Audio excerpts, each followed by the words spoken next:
अस्सलाम वालेकुम dear students, उम्मीद करती हूँ कि आप सब खैरियत से होंगे। मेरा नाम मीना परवीन है। मैं क्लास 10th को उर्दू पढ़ाऊँगी।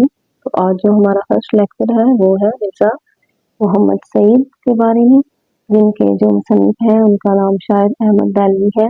तो सबसे पहले हम जो है वो मुसन्निफ़ के बारे में थोड़ा सा इंट्रो हासिल करेंगे, थोड़ा सा तारुफ जो है वो मुसन्निफ़ का जो है वो हासिल करेंगे। तो मुसन्निफ़ का नाम शाहिद अहमद देलवी है और मुसन्निफ़ जो है वो 1906 को दिल्ली में पैदा हुए। इसके अलावा उन्होंने जो है मेडिकल की तालीम में 1925 में एडमिशन लिया दाखिला लिया, मगर अपनी सेहत की खराबी की वजह से वो जो है अपनी तालीम को जारी नहीं रख सके। बाद उन्होंने अंग्रेजी अदबियात में जो है BA ऑनर्स किया और फारसी में भी MA किया। इसके अलावा कुछ अर्सा तक वो जो है वो कराची रेडियो में भी काम करते रहे, उससे मुंसलिक रहे। 1930 में एक जो है वो महाना शाया होता था साकी नाम का, उसमें भी लिखते रहे और 1963 में उनकी अदबी कारकर्दगियों की वजह से, अच्छी कारकर्दगियों की वजह से उनको जो है वो अवार्ड से भी नवाजा गया। तो उनकी अहम तसानीफ जो है उनमें उजड़ा दयार, दिल्ली की बख्ता, दहान के खेत और अंती गली शामिल है। और 1967 में उनकी वफ़ात हो गई। उनकी वफ़ात कराची में हुई थी, तो उन्हें वहीं दफन किया गया। तो अब हम जो है वो अपने लेक्चर की तरफ चलेंगे। तो मैं आपको सारा जो है वो एक दफ़ा पढ़ा दूँगी। तो मिर्ज़ा मोहम्मद सईद जो है सुबह अखबारों में ये खबर पढ़कर दिल दहक से रह गया कि प्रोफेसर मिर्ज़ा मोहम्मद सईद का आजमन है, खामोश जिंदगी खामोश मौत। मिर्ज़ा साहब की अदालत की खबर मिर्ज़ा साहब की अदालत मिजाज या मर्ज़ल मौत की इतला इससे पहले कहीं से नहीं मिली। आज ये कि परसों वो रहलत फरमा के और उनके सैकड़ों दोस्तों और कदरदानों को इस हड़ताल की खबर तक न हुई। अफसोस इतना बड़ा साहिबी कमाल हम में से उठ जाए और उसकी सुनावनी हम तक न पहुंचे। कितने बेखबर हैं हम। जिंदा कौमों का ये शआर नहीं होता कि वो अपने अहले कमाल से गाफिल हो जाएं, ऐसी गफलत मुजरमाना होती है। शायद ये हमारी गफलत ही की सजा है कि मिर्ज़ा साहब को यूं एकाएकी हमसे छीन लिया गया। तो सबसे पहले पैराग्राफ में जो है वो मिर्ज़ा साहब की जो है मौत के बारे में बताया गया है कि कैसे उनकी मौत जो है वो खामोशी से हुई और इनके इर्द गिर्द के लोगों को यानी उनके दोस्तों को उनकी मौत की खबर तक भी नहीं हुई। तो ये उनकी गफलत का नतीजा था, जिसकी वजह से उन्हें पता ही नहीं चला और मिर्ज़ा साहब इस दुनिया से चले गए। आलम की मौत होती है, अभी हमको इसका अंदाजा नहीं हो सकता कि मिर्ज़ा साहब के रुखसत हो जाने से हमारा कितना बड़ा नुकसान हो गया है। अब इनकी इदम मौजूदगी रह रहकर हमें उनकी याद दिलाएगी और वक्त के साथ उनकी जुदाई का घाव बढ़ता चला जाएगा। तो मिर्ज़ा साहब बहुत ही खामोश काम करने वालों में से थे, यानी इतने खामोश खुद उनके ज़माने के अक्सर लोग भी उनके अलमी और अदबी कारनामों से वाकिफ नहीं थे। तो जो है दरअसल खुद मिर्ज़ा साहब शोर से घबराते थे, पब्लिक प्लेटफॉर्म पर भी आना पसंद नहीं करते थे। काम करते थे सताइश की तमन्ना और सीने की परवाह से बेनियाज होकर काम करते थे, अपनी तस्कीन के लिए काम करते थे, इसलिए कि निकाम करना होता था। फरमाइशी काम उन्होंने सारी उम्र नहीं किए। उन्होंने अब से 55 साल पहले सर अब्दुल कादर के रिसाले जो ये है मकसन इसको अंडरलाइन कर लें, उनके जो रिसाले जिसमें उन्होंने काम किया मखजन में मज़ामीन लिखे थे, मगर शेख साहब की फरमाइश पर नहीं, बल्कि जब खुद इनका जी लिखने को चाहता था। तो मिर्ज़ा साहब जो थे उनके काम के बारे में अलमी और अदबी कारनामे जो थे उनके बारे में ज़्यादा लोग जो उनके करीबी थे वो भी नहीं जानते थे। और मिर्ज़ा साहब जो थे खुद भी पब्लिक प्लेस पे लोगों में हजूम में आना जाना पसंद नहीं करते थे, तो उन्हें भी बिल्कुल अपनी वो सताइश की तमन्ना भी नहीं होती थी, ना कोई उन्हें मतलब सिले की परवाह होती थी। तो वो काम जो है वो अपनी तस्कीन के लिए करते थे। तो ये वाला जो है काम अपनी तस्कीन के लिए करते थे। इसको भी आप अंडरलाइन कर लें क्योंकि ये भी क्वेश्चन आता है। तो अब हम अगले पेज नंबर पे चलेंगे। तो मिर्ज़ा साहब जो है किसी को खुश करने के लिए नहीं लिखते थे, मिर्ज़ा साहब जब पैसे के लिए भी नहीं लिखते थे, पैसे की तो उन्होंने कभी परवाह ही नहीं की, बल्कि पैसे के ज़िक्र पर वो चिढ़ जाते थे और इन्हें मनाना हमेशा मुश्किल हो जाता था। तो लाहौर के अक्सर पब्लिशरों ने मिर्ज़ा साहब से किताबें लिखवानी चाहिए और बड़ी-बड़ी रकमें पेश की, मगर मिर्ज़ा साहब ने इन्हें एक नकल भी लिखा नहीं दिया। जब अपना पहला नावल यास्मीन लिखा तो एक शागिर्द पब्लिशर को रिमूव दे दिया, या इससे कुछ अरसे बाद दूसरा नावल ख्वाब हस्ती लिखा, इसे भी बगैर कुछ लिए दिए छपवा दिया। एक पब्लिशर साहब लाहौर से दिल्ली महज इस गरज से आए कि मिर्ज़ा साहब से नावल लिखवाएं, मगर मैंने समझाया कि मिर्ज़ा साहब नहीं लिखेंगे, मगर वो बड़े-बड़े मुसन्निफ़ों को खरीद चुके थे। बोले हम इन्हें एक नावल के 1,000 रुपया देंगे तो वो क्यों नहीं लिखेंगे। ये वो ज़माना था जब 200-250 रुपये में अच्छा खासा नावल पब्लिशर को मिल जाता था।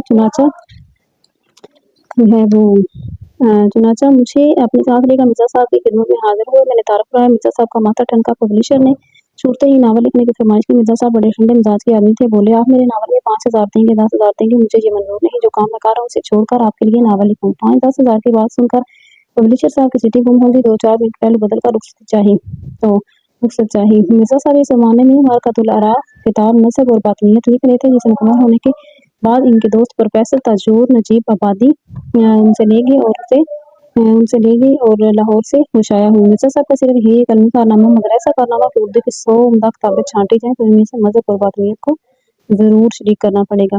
मिर्ज़ा साहब दिल्ली के अरफा के गुमतूल खानदान के चश्मचराग थे। तरह बैरम से आगे बढ़कर एक रास्ता सीधे हाथ को मुड़ता था। इसके नुक्कड़ पर मिर्ज़ा साहब का भाई मकान था। इसी इलाके में सर सैयद अहमद खां का मकान भी था। सर सैयद से भी मिर्ज़ा साहब की जीरदारी थी और मुझे ज़काउल्लाह से भी उनकी कराबतदारी हो गई थी। 50-60 साल पहले के मुसलमान शुरा में अंग्रेजी तालीम को अच्छी नज़रों से नहीं देखा जाता था, मगर सर सैयद ने मुसलमानों के इस गलत नजरिए की इस्लाह कर दी। इसी ज़माने में दिल्ली के 2 नौजवानों ने आला तालीम हासिल करके अलमी हलकों में नमूद हासिल की। प्रोफेसर मुश्ताक अहमद ज़ादी और दूसरे प्रोफेसर मिर्ज़ा मोहम्मद सईद।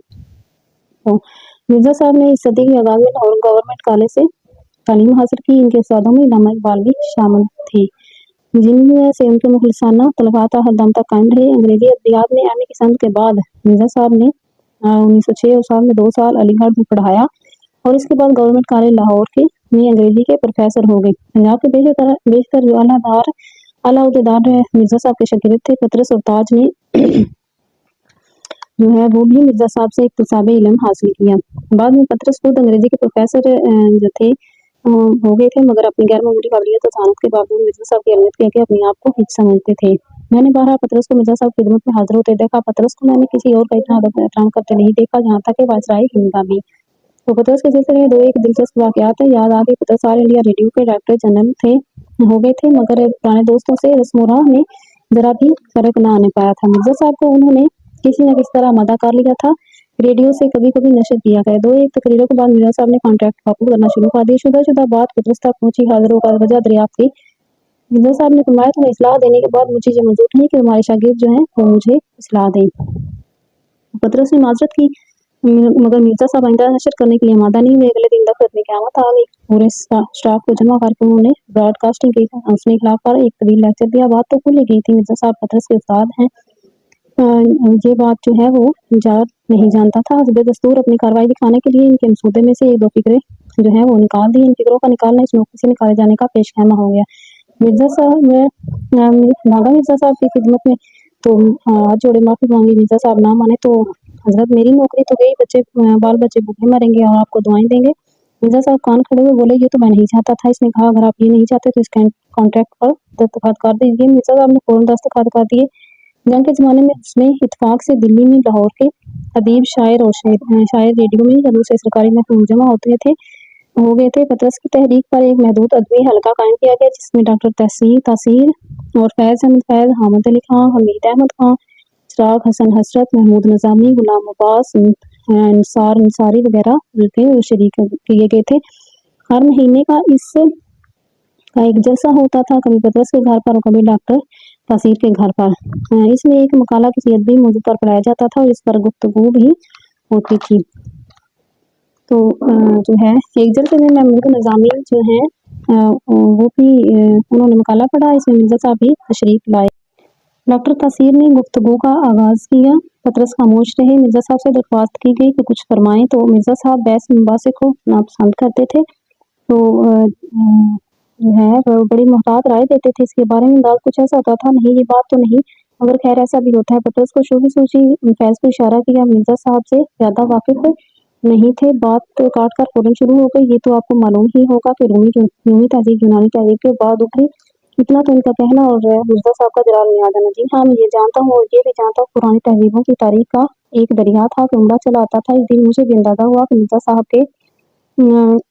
साहब का जो सीना है वो दौलत से मिर्जा साहब इलम की दौलत से मिर्जा साहब के पास इलम की दौलत पड़ी पड़ी है। फैज से पेशमानी से बार बार मिर्जा साहब की तरफ देखते पतरस दिल ही दिल में हंस रहे थे और कहते थे, देखा इसे कहते हैं इलम का समंदर। हम सब दम खोले बैठे थे। मिर्जा साहब को आंखें फाड़े देख रहे थे कि मिर्जा साहब के जलाल को खत्म करने के लिए फौरन चाय का सामान रखवाना शुरू कर दिया गया और खुदा खुदा करके मिर्जा साहब का जलाल खत्म हुआ। मिर्जा साहब जो है वो घंटों मुताला करते थे। इनके कुतुब खाने में हर इलम की किताब मौजूद थी। मुलाजमत दरस व तदरीस की थी तो इसलिए नई नई किताबें भी पढ़ते रहते थे। फरमाते हैं कि अगर मैं इतना मुताला ना करूँ तो इन अंग्रेज़ों प्रोफेसरों के सामने कैसे ठहर सकता हूँ। पेंशन लेने के बाद भी उनका वाहिद मुश्किल जो था वो किताबें पढ़ना ही था, कुतब ही रहा। इनका ये शुगर अब भी जारी था।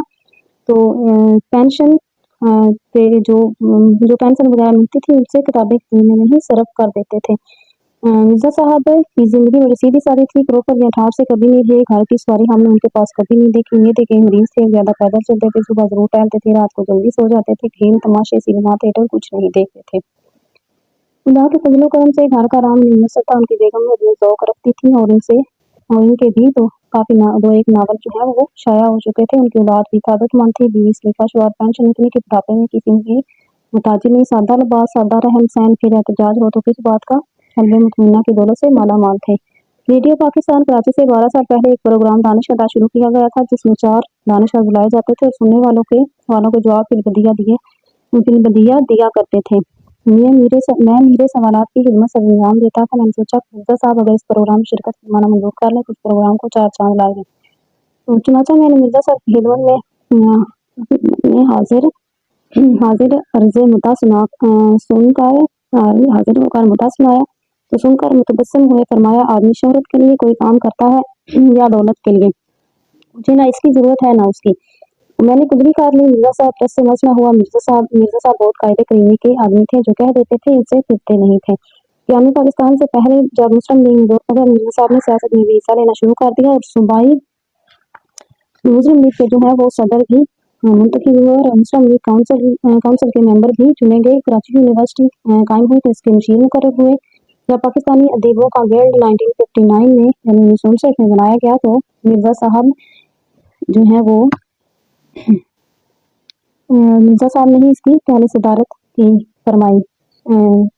मिर्जा साहब बज़ाहिर इल्म मालूम नहीं होते थे। कैनेडे उजला रंग, कुशादा पेशानी, घनी जो है भौहों के साए में बड़ी बड़ी रोशन आंखें, रुखसारों की हड्डियाँ बुरी हुई, कतरवा ऊँचे हंसते तो सामने के 2-4 टूटे हुए दांत नजर आते मगर बुरे ना लगते थे। दाढ़ी मुड़ी हुई और जो है दाढ़ी मुड़ी हुई थी। दान पान से आदमी थे। 30 साल में जब मैंने उन्हें पहली दफ़ा देखा तो उनकी उम्र 44 से 45 साल लगती थी। 62 साल में जब मैंने उन्हें देखा तो 56 साल के थे। तब भी वो वैसे के वैसे थे। ज़माने का शिकवा इसी की शिकायत करते कभी नहीं सुना। हंस हंस कर बातें करते थे। सुना है कि दिल्ली के जिन 2-4 नौजवानों ने सबसे पहले सूट पहनना शुरू किया था उनमें सबसे ज़्यादा नफीस जो सूट था वो मिर्जा साहब का ही होता था।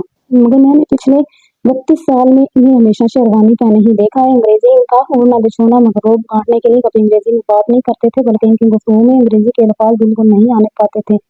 40 साल की उम्र के बाद ही इनके दोनों हाथों में रिश आ गया, इसलिए लिखने में उन्हें रहमत होती थी। खुश इखलाक खुश मिजाज आदमी थे मगर ज्यादा दोस्त बनाने के कायल नहीं थे। आप भले और अपना घर भला। मौत बहराक है, मरना सबको है मगर मरने में फर्क होता है। मिर्जा साहब ने खास उम्र पर मगर इनके वफात का सदमा लिए इसलिए ज्यादा है कि ऐसे काबिल ऐसे शरीफ और वफादार लोग जमाना आप पैदा नहीं करेगा। अफसोस के प्रोफेसर मिर्जा मोहम्मद सईद आप कहाँ हैं जहाँ हमारी नेक आरज़ुएं रहती हैं। ऐसे जामिया ललूम हस्ती से महरूम होने का हमें जितना भी गम हो कम है। अब कहाँ लोग इस तबीयत के। तो ये जो मजमून है थोड़ा सा मजमून का हिस्सा लिया गया है गुंजीनाए गोहर से। तो ये जो है काका ये इनका है शायद अहमद अली की है ये भी तस्वीर।